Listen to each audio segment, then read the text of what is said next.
Good morning, YouTube, and welcome to another episode of Poznansky's Beer Reviews. It is 1:30 in the morning, and I'm going to do a beer review. Today's beer is a re-review, actually. I only reviewed this one once before. This is the king of beers, man. Budweiser. This Budweiser is a pale lager introduced by Anheuser-Busch InBev, introduced in 1876 by Adolphus Busch from St. Louis, Missouri.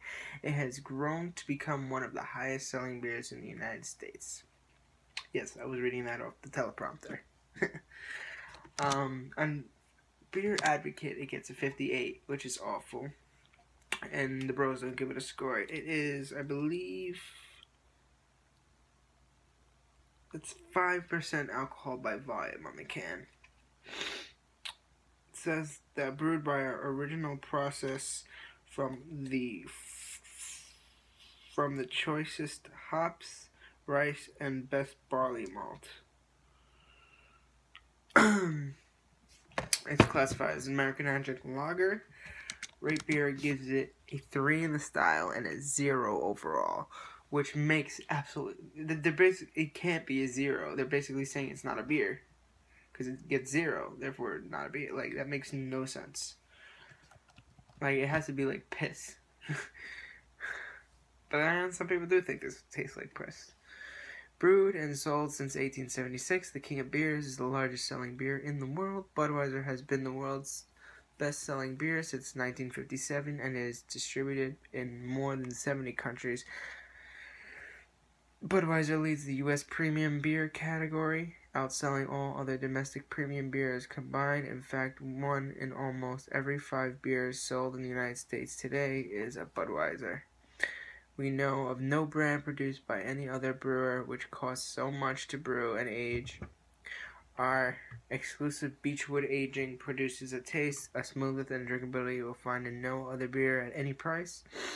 Brewed with 100% natural ingredients.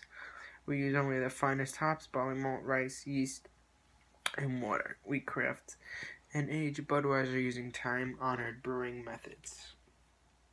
There you have it. The King of Beers. I mean, I'm pretty sure everyone's had a Budweiser and knows what this tastes like. Fresh beer expires on May 1st, 2016. Gotta love that sound. And into the glass it goes.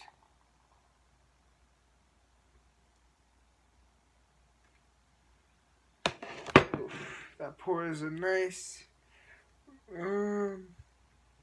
straw color. It's very light, pale golden color. Maybe pale, I would say pale yellow. Not really to the golden yet.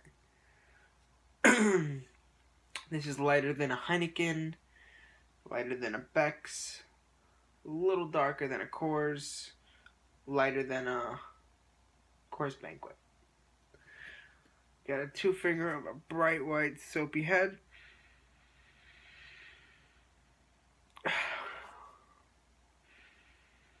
Rice.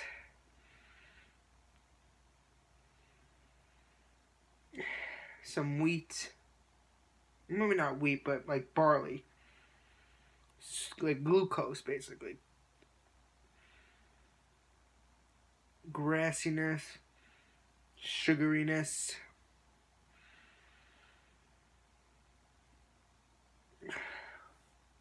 Very slight piney resins from the hops. Very slight, though, if you try to pick it up. Anyway, let's dive in.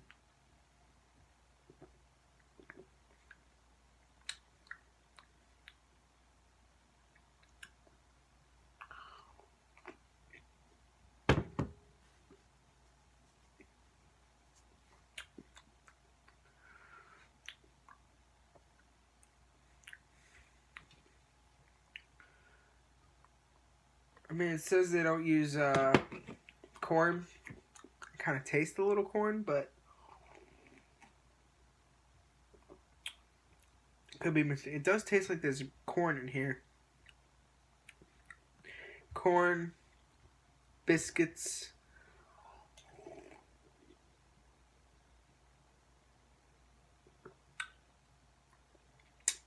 faint yeast taste, breadiness. You taste the malty, the sugary syrup from the malt. It's almost like sweetness. It's like malt sweetness is what the terminology is. That's what you taste, malt sweetness.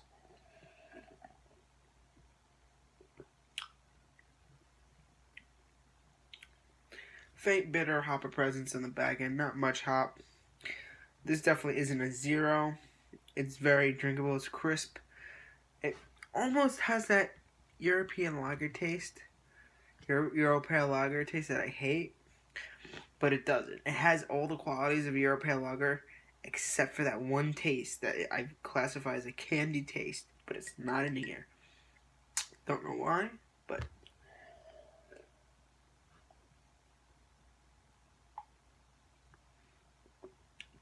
I think it's good. It's not a 10 beer, but it's a beer. On an overall scale of beers, I'll give it a 7. For the style, I'll give it a 9 for the style. Budweiser re-review gets a 9. Also, I want to give a shout out to my friend Mindy for successfully defending her thesis the other day about sociology and all the aspects of that, including disabled people with identity and sexual identity and all that other good stuff that has to do with sociology. She's the master on it. I'm still in pre-K. I'm still learning, trying to read all about it and stuff. But to you, Mindy. Love you.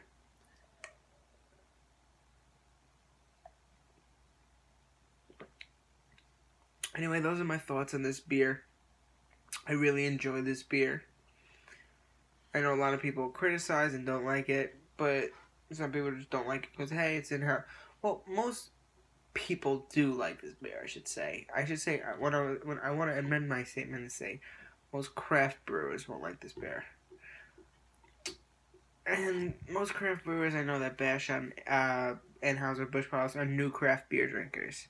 Like me, when I was a new craft beer drinker, I'm like, Budweiser sucks. Coors Light, how can you drink that shit? They don't brew proper beer. They use corn, they use rye. How can it's disgusting. Rate Beer gives it a Z. Like, I would judge beers even if I didn't drink them. Like, I basically wouldn't give some beers a fair shot. Like, I wouldn't give, like Bud Light Platinum. Well, nah, I went into that with a fairly natural ice. I went into with a biased mind, and I turned out to like it. Imagine that. Anyway, without me rambling on about some stupid crap, let me end this video with saying, try Budweiser if you haven't had it. I mean, if you haven't had it, where the fuck have you been for the last few hundred years? And as always, if you like this review, please rate, comment, subscribe, request, comment down below. Let me know what you think. And as always, we'll see you next time on Boznatsky's Beer Reviews.